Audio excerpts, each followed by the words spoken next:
As minhas primeiras palavras são para saudar a todos os irmãos, a todas as irmãs, desejando que a graça e a paz de nosso Senhor e Salvador Jesus Cristo estejam inundando todo o nosso ser.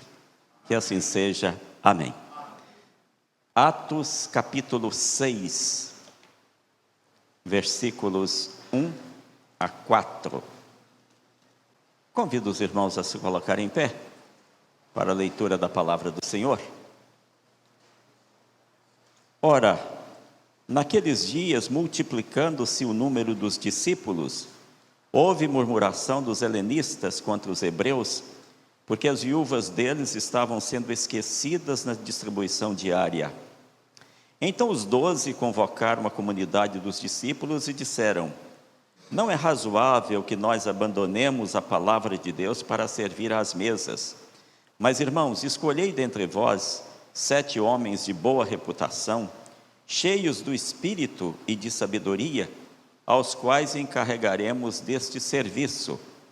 E quanto a nós, nos consagraremos à oração e ao ministério da palavra. Os irmãos podem assentar-se. Eu imagino que alguns irmãos, quando fizemos a leitura bíblica, tenham possivelmente pensado o seguinte: será que o pastor não está um pouco equivocado? Ele não foi chamado aqui para falar a respeito da instituição dos diáconos. Ele foi chamado aqui para falar a respeito da fiel, ou da pregação fiel da palavra. E o texto trata da instituição dos diáconos. Mas é que eu quero destacar 3 versículos, e os irmãos então saberão por que nós lemos esse texto. O primeiro versículo é o versículo 2. Então os 12 convocaram a comunidade dos discípulos e disseram: não é razoável que nós abandonemos a palavra de Deus para servir às mesas. Versículo 3. Mas, irmãos, escolhei dentre vós 7 homens de boa reputação, cheios do Espírito e de sabedoria, aos quais encarregaremos deste serviço. Que serviço?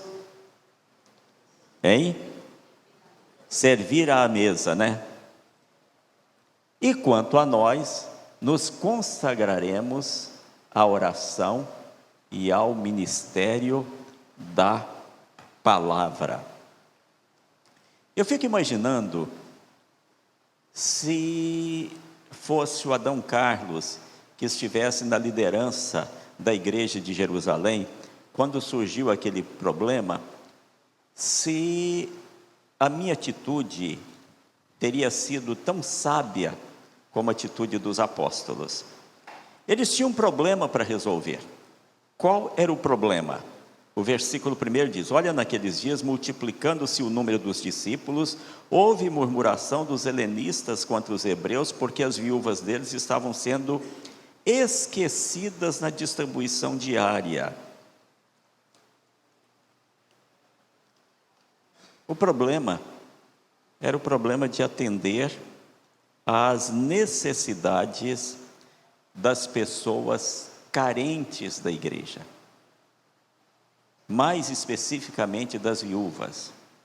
Era realmente um problema muito sério, por vários motivos.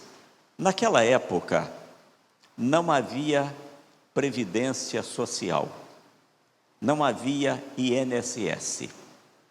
Quando uma mulher perdia o seu marido, ela perdia não somente o seu companheiro, mas perdia também o provedor da sua família. Perdia também aquele que sustentava a família, aquele que trazia o pão para dentro de casa. E a partir desse momento, com grande probabilidade, essa mulher ia precisar da ajuda alheia para que ela pudesse manter-se, sustentar os seus filhos. Muitas recebiam essa ajuda da sinagoga. Na sinagoga havia inclusive pessoas que saíam pelo menos uma vez por semana, de casa em casa, recolhendo ofertas.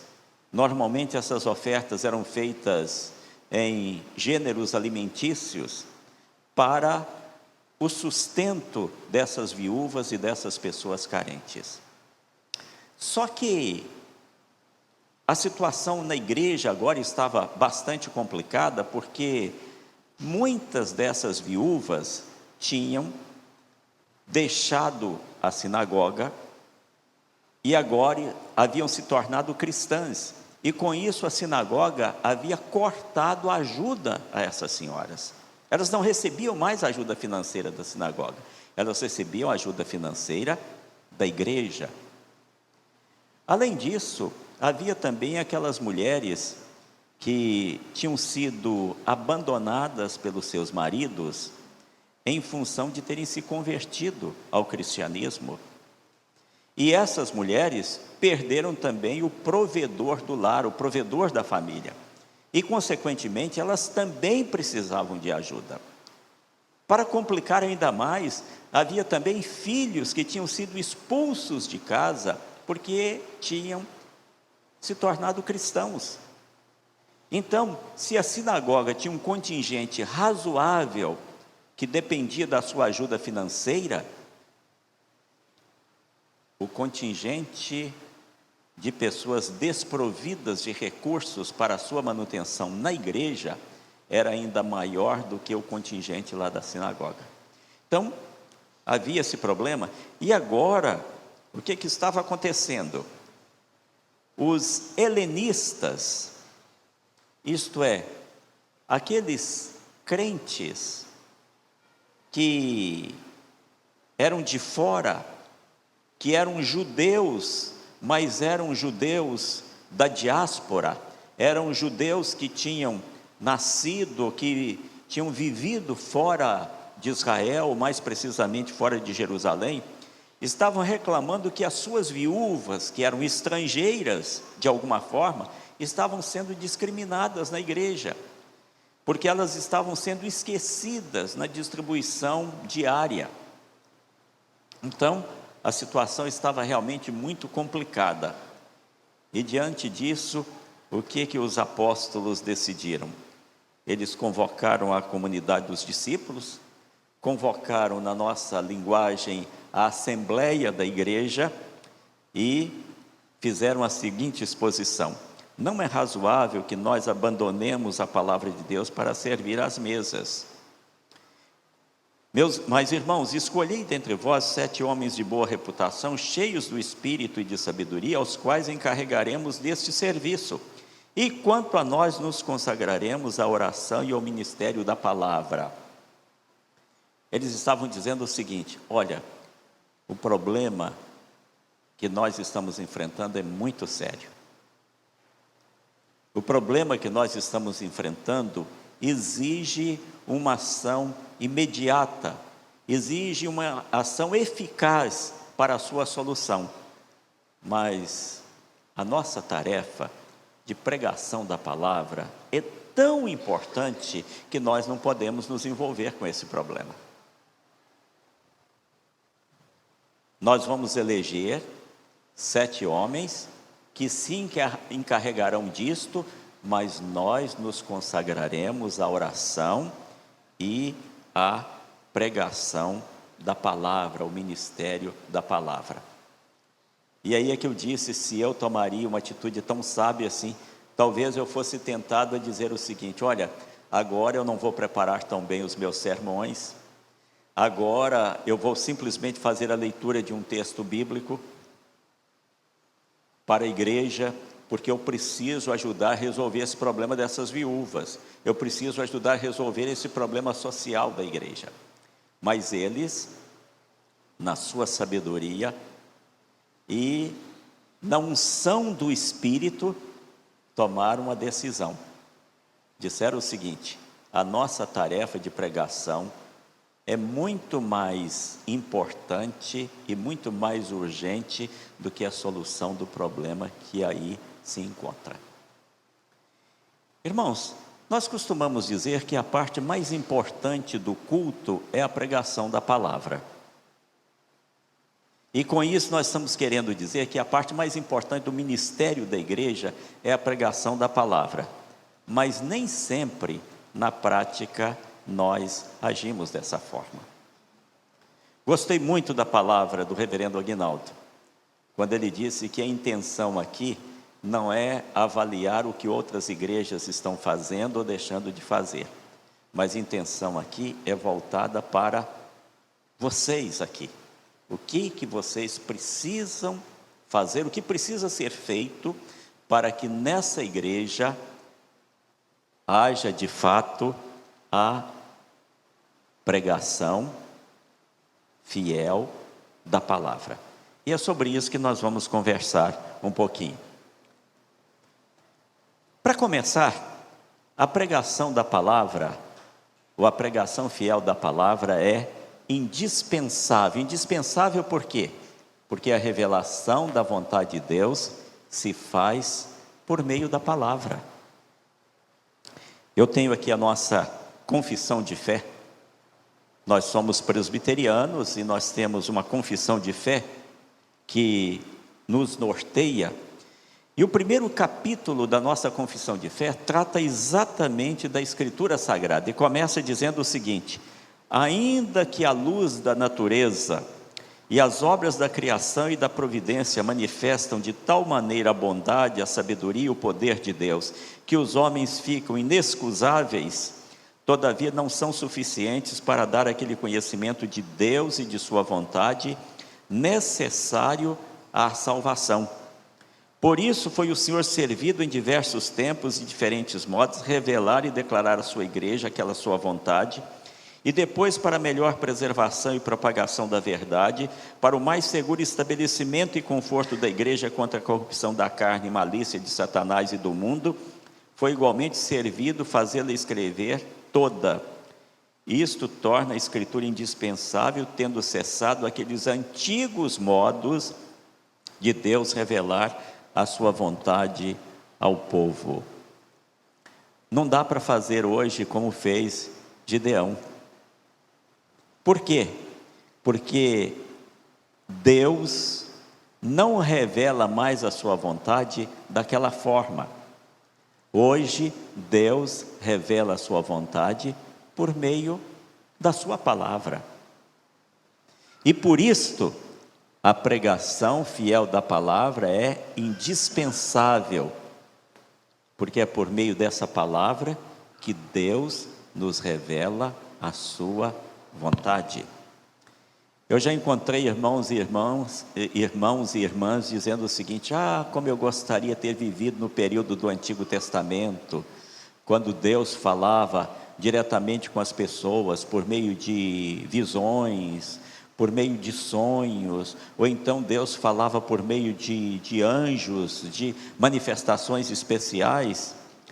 Só que essas pessoas se esquecem que Deus falava não a todas as pessoas, Ele falava a pessoas especiais, em circunstâncias especiais, enquanto a nós, Deus fala a todos, porque Ele nos fala por meio da sua palavra, que todos nós temos nas nossas casas. Então, a pregação fiel da palavra é indispensável, porque é por meio dessa palavra que Deus nos revela a sua vontade. A pregação fiel da palavra é indispensável porque tudo o que precisamos saber para a nossa salvação e para a glorificação do nome de Deus está na palavra. E aqui eu volto novamente para a nossa confissão de fé. E a nossa confissão de fé diz o seguinte: todo o conselho de Deus concernente a todas as coisas necessárias para a glória dele, para a salvação, fé e vida do homem, ou é expressamente declarado na Escritura, ou pode ser lógica e claramente deduzido dela. Ou seja, tudo aquilo que nós precisamos saber para a nossa salvação e para a glorificação do nome de Deus está na Escritura. É por isto que esta palavra precisa ser pregada com fidelidade. Um outro motivo, a pregação fiel da palavra é indispensável, porque a nossa única regra de fé e prática é a palavra. Nós não temos outro livro, ou nós não temos uma outra fonte onde podemos ou possamos buscar orientação para a nossa vida, para a nossa salvação e para glorificarmos o nome de Deus, a não ser a Escritura Sagrada.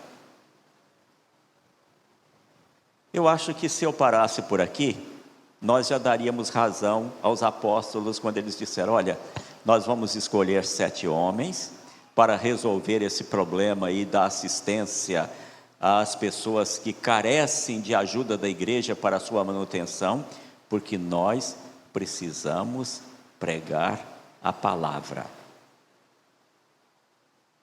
Mas, irmãos, vejamos mais. A pregação fiel da palavra depende da interpretação correta das Escrituras.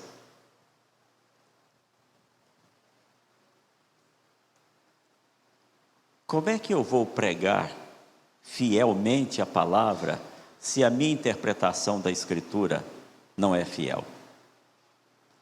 E eu preciso ter consciência disto. O texto bíblico tem sentido único e não múltiplo. Eu estou falando em termos de sentido, eu não estou falando em termos de mensagem. Você pode ouvir 10 sermões por 10 pregadores diferentes sobre o mesmo texto, e cada um deles pode olhar o texto por um ângulo. Mas o sentido do texto é o mesmo. Eu vou tentar exemplificar isto. Os irmãos estão vendo a capa desse livro, da Confissão de Fé. Que cor que é a capa? Verde. É verde mesmo?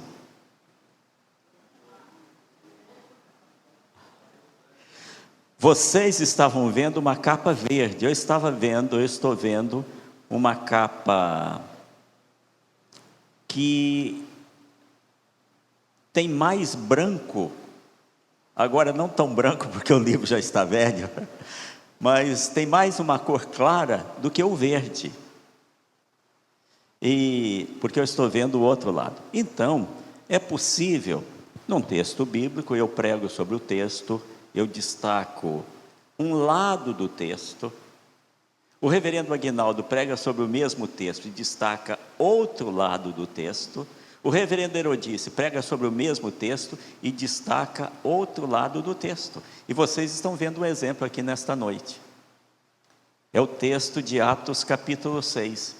Provavelmente, até hoje, vocês nunca ouviram alguém usar esse texto para falar a respeito da importância da fiel pregação da palavra. Não é isso? Sempre que vocês ouviram alguém pregar sobre esse texto, é para falar a respeito da instituição dos diáconos. Mas o texto, o que eu estou dizendo aqui, tem ou não tem base no texto? Tem base, eu estou vendo um aspecto do texto que às vezes a gente nem sempre está olhando. Então, o texto, ele tem várias mensagens, porque o texto é muito rico, mas o sentido do texto é um sentido único. Não significa, o que eu estou dizendo aqui faz parte do texto. Quer dizer, nós não estamos inventando nada.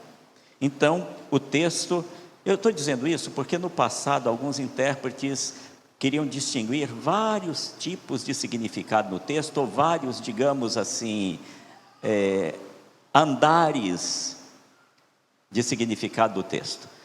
Então, o texto bíblico tem um sentido único e não múltiplo. O sentido único é aquele que foi transmitido pelo Espírito Santo por intermédio do escritor sagrado. Deus nos deu a sua palavra para nos dirigir. Então, essa palavra foi pregada no passado, é pregada no presente e será pregada no futuro. Eu tenho que pregar o que está na palavra. Eu não posso pregar algo diferente daquilo que está na palavra, porque foi esta palavra que Deus nos deu como a nossa única regra de fé e prática. Daí a importância da fiel pregação, da interpretação correta das Escrituras, porque eu não posso distorcer o sentido dessa palavra. A minha mensagem não pode, desse texto aqui que nós acabamos de ler, não pode fugir daquilo que o Espírito Santo disse por meio do autor sagrado que escreveu este texto. Eu tenho que expor exatamente o que está aqui e não inventar alguma coisa. A fiel pregação da palavra depende da interpretação correta das Escrituras, e aí, para interpretar corretamente a Escritura, é necessário fazer a distinção entre o normativo e o descritivo. Essa é uma dificuldade que às vezes as pessoas têm. Na Escritura nós temos aquilo que é normativo e aquilo que é descritivo, ou então aquilo que é prescrição e aquilo que é descrição. Por exemplo, capítulo 2 do livro dos Atos dos Apóstolos. Nós temos ali uma narração daquilo que aconteceu no dia de Pentecostes. Ali nós não temos uma prescrição. Ou então, deixa eu pegar um fato mais específico que fica mais fácil. Lá no capítulo 15 da primeira epístola de Paulo aos Coríntios, ele fala a respeito daqueles que se batizavam pelos mortos.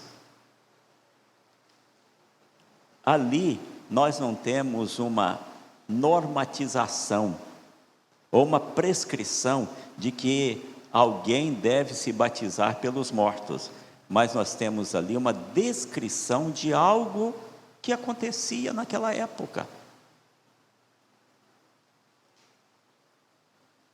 e que tanto não é normativo que o apóstolo citou de passagem esse assunto. Às vezes algumas pessoas têm essa dificuldade, eles querem pegar aquilo que é descritivo, julgando que aquilo é normativo. Ou então, eu vou dar um outro exemplo.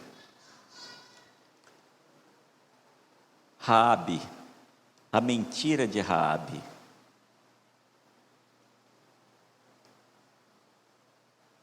Os soldados chegam na casa dela e perguntam: e os vigias? E os homens que vieram aqui, os espias? Onde eles estão? Nós ficamos sabendo que eles estão escondidos aqui na sua casa. Não, aqui não tem ninguém. Mas eles estavam escondidos lá sim. E aí algumas pessoas pegam esse texto e falam assim: não tem problema mentir. Raabe mentiu e foi abençoada. Ali nós temos uma descrição e não uma prescrição. Raabe, aquela Raabe mentirosa, ainda não era uma serva de Deus. Aquela Raabe mentirosa ainda era, na nossa linguagem de hoje, uma mulher do mundo. Então, ali nós não temos um texto normativo, nós temos um texto descritivo. E a pregação fiel da palavra implica na exposição e aplicação da Escritura ao ouvinte de hoje. E para isso eu tenho que fazer a transposição da mensagem dos primeiros ouvintes para o ouvinte de hoje. Passando imediatamente para o segundo ponto, é porque nessa transposição deve-se considerar o distanciamento temporal, cultural e linguístico. Por isso, irmãos, é que pregar é muito difícil. Por quê? Porque eu preciso pegar essa palavra e fazer a transposição desta palavra sem mudar o seu sentido, sem mudar o seu significado, sem mudar a sua mensagem, daquela época em que essa palavra foi pregada para a nossa época de hoje. E para isso, eu devo levar em consideração o distanciamento temporal. Ou seja, a Escritura é um livro muito antigo. Os primeiros livros, chamado Pentateuco, foram escritos por Moisés. Moisés viveu cerca de 1400 a 1500 anos antes do nascimento de Jesus. Portanto, o Pentateuco foi escrito há cerca de 3.400, 3.500 anos. Agora você imagina um texto que foi escrito há tanto tempo, eu tenho que pegar aquela mensagem que Moisés pregou e transmitir para o homem e para a mulher do século 21. Num contexto totalmente diferente. Eu tenho que trazer aquela mensagem de lá para cá sem alterar essa mensagem. E isso não é fácil. Eu preciso levar em consideração também a cultura. Cultura que envolve uma série de coisas, costumes, etc. Por exemplo, lá em Caná da Galileia, Maria chega para o seu filho Jesus e fala assim: olha, o vinho acabou naquele casamento. E ele fala assim: mulher, que tenho eu contigo? Parece uma tremenda má resposta, né? Fala assim, mas que Jesus sem educação, não é isso?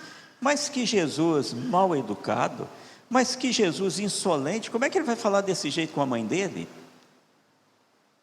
É uma questão cultural.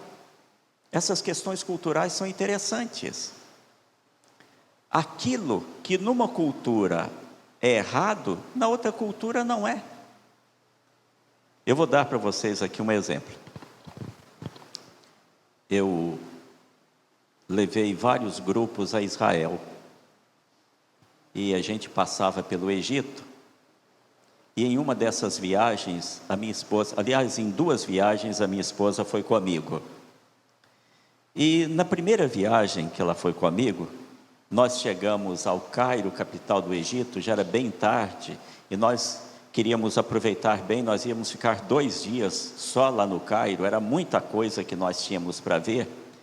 E então, nós pedimos na portaria do hotel que nos chamassem no outro dia bem cedo, estabelecemos o horário, que era para a gente não perder tempo, a gente ia visitar as pirâmides e outras coisas, íamos ao Museu do Cairo. E no outro dia cedo, naquele horário que nós tínhamos estabelecido, um funcionário do hotel foi ao nosso quarto, abriu o nosso quarto, abriu a porta, colocou a cabeça, ele não entrou no quarto, mas colocou a cabeça lá dentro e me falou que estava na hora de nós nos levantarmos. A minha esposa levou um susto tremendo. Você já imaginou? Você no exterior e você vê alguém entrando dentro do seu quarto lá no hotel, colocando a cabeça lá dentro e começa a conversar e falando com vocês, e ele com aquele vozeirão, né? E então a minha esposa falou: que coisa mais esquisita, o que é isso? Eu falei: é tratamento VIP. Ela falou assim: o quê? Eu falei: nós estamos no norte da África, isso aqui é o norte da África. E aqui é assim, quando quer se dar a um hóspede um tratamento VIP, o hóspede não é chamado pelo telefone. O hóspede, eles mandam um funcionário do hotel ir ao quarto para chamar. Falei com ela: olha, todos os membros da nossa caravana estão sendo chamados nesse horário, mas pelo telefone. O telefone na cabeceira da nossa cama. Falei: poderia nos chamar pelo telefone, mas como eu sou o líder do grupo, ele quer me dar um tratamento especial, um tratamento VIP, por isso mandou o funcionário aqui no nosso quarto. Vocês acham que ele bateu na porta? Nem assim, chegou e abriu e... Bom, você já imaginou você recebendo alguém na sua casa e dando um tratamento VIP desse jeito? É uma questão de cultura, não é isso? Para eles lá isso é o máximo, é um tratamento todo especial. Para nós aqui seria uma coisa diferente. Então, nessa transposição a gente tem que olhar também o aspecto cultural. E o aspecto linguístico. Por quê? Porque a Bíblia não foi escrita em português.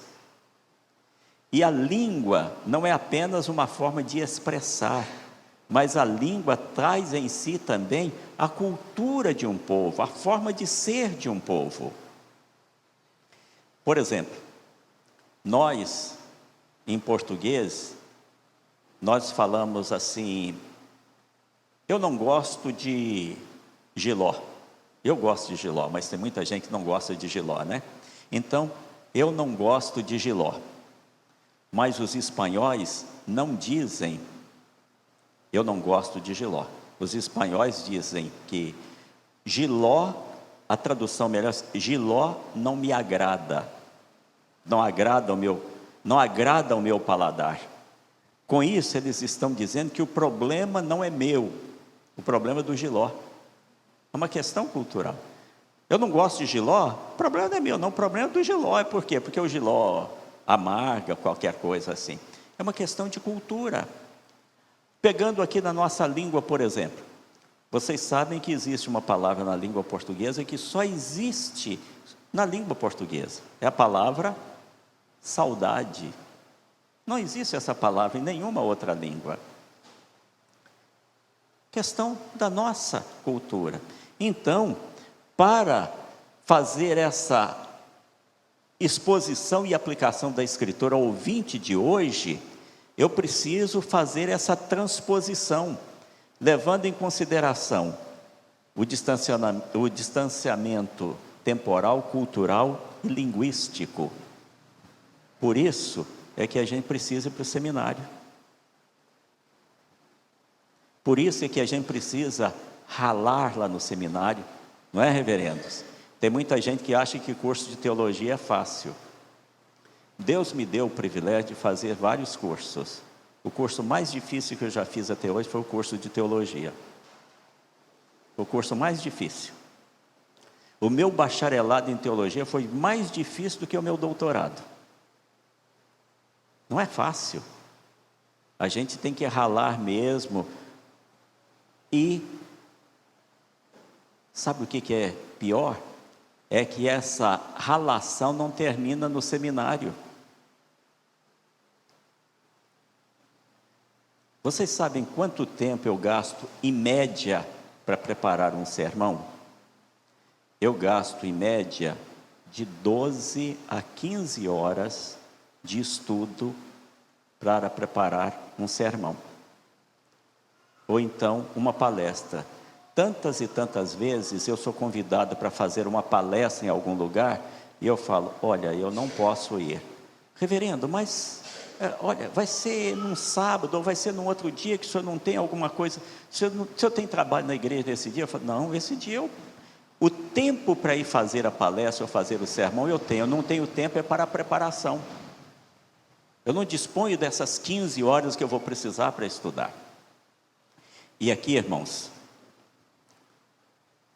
deixa eu conversar com vocês sobre um aspecto cultural nosso aqui de Governador Valadares, que é diferente lá de São Paulo ou lá de Campinas, onde eu fiquei esses 14 anos.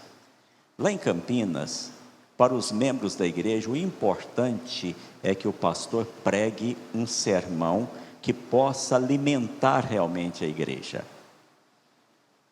Aqui em Valadares, existe uma demanda muito grande por visitas.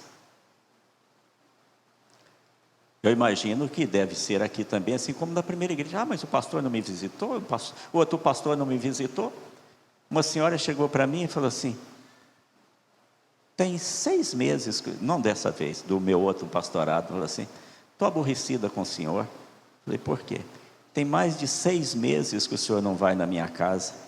Não tinha ninguém doente na casa dela. Aparentemente eles não estavam enfrentando nenhum problema. Aí eu dei a seguinte resposta assim: dê graças a Deus. Tem gente aí que eu visito toda semana. Por exemplo, a dona fulana que está com câncer, eu a visito toda semana. Então, irmãos, às vezes nós demandamos tanto, exigimos tanto dos nossos pastores, que eles acabam não tendo aquele tempo necessário para fazer aquilo ali, para essa exposição da palavra e aplicação da Escritura, fazendo essa transposição, considerando o distanciamento temporal, cultural e linguístico. Então, aí eu volto ao nosso texto básico, aos apóstolos que disseram: gente, o problema que está aí é muito sério, mas nós não podemos deixar a palavra, não. Nós não podemos deixar a palavra. Às vezes eu tenho vontade de dizer a algumas pessoas que vêm me cobrar visita e falam assim: irmão, você vai me desculpar, mas eu não podia deixar de preparar o meu sermão de domingo, de estudar bem o texto bíblico, de me preparar devidamente, para ir lá na sua casa tomar cafezinho. Não dá para fazer isso. A palavra de Deus, a exposição fiel da palavra de Deus é a maior e a mais importante tarefa do pastor.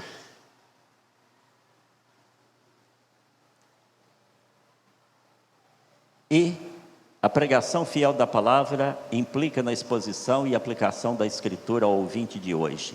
A metodologia homilética deve ser adequada ao ouvinte de hoje. Por isso é que os pastores precisam estar sempre se aperfeiçoando. O meu filho mais novo é auditor da Receita Federal. Ele tem que fazer pelo menos uns 3 cursos por ano. Ele está sempre fazendo curso. O meu filho mais velho é o diretor da Secretaria dos Direitos Humanos da Presidência da República. Na semana passada, ele não estava trabalhando. Por quê? Porque ele estava fazendo curso. Olha, meu filho mais velho, ele, além da formação universitária, ele tem mestrado feito na Fundação Getúlio Vargas, na área de administração pública. Ele, quando entrou para o serviço público, ele fez curso, mas ele tem que estar sempre fazendo curso. E às vezes, os nossos pastores não têm condição de fazer os cursos que gostariam, que sentem que precisam fazer, porque não tem apoio da igreja para isso. Eu acho uma coisa interessante. Eu estou falando aqui com os irmãos porque eu falo assim de coração aberto. É interessante como a igreja valoriza o fato de um pastor ter outros cursos. Eu sei disso porque, como disse, graças a Deus, Deus me deu o privilégio de fazer vários outros cursos. E quando as pessoas veem o meu currículo, falam assim: olha, mas o senhor fez todos esses cursos? Mas quando um pastor pede ao conselho licença para fazer um curso, na maioria das vezes o conselho diz não. O conselho se fecha. E é interessante como aí na empresa lá de fora, a empresa não somente manda o funcionário fazer curso, o funcionário recebe o seu salário quando está fazendo o curso, ele não vai para o serviço, ele vai fazer curso e a empresa paga o curso para ele.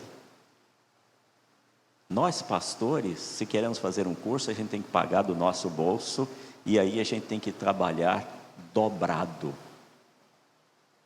Além do curso, a gente tem que trabalhar, porque a igreja não tem essa consciência que poderia abrir mão daquele tempo de serviço da gente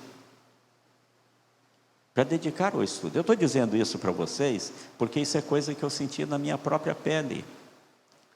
Quando, por exemplo, eu fiz o curso de administração de empresas, eu era pastor da primeira igreja presbiteriana. Quando eu terminei o curso, eu estava de tal maneira cansado, que eu deixei o pastorado da primeira igreja e fui lá para o Gran Duquesa. Algumas pessoas falam assim: mas o que aconteceu com você? Você era pastor da primeira igreja presbiteriana, uma igreja grande, e você vai para uma igreja bem menor, e você vai para uma igreja para ter um salário que correspondia a pouco mais da metade do que você ganhava na primeira igreja. É que eu estava literalmente arrebentado, Porque durante 4 anos eu tive que fazer o meu curso e ter o mesmo volume de trabalho da igreja, porque não há essa consciência de abrir mão.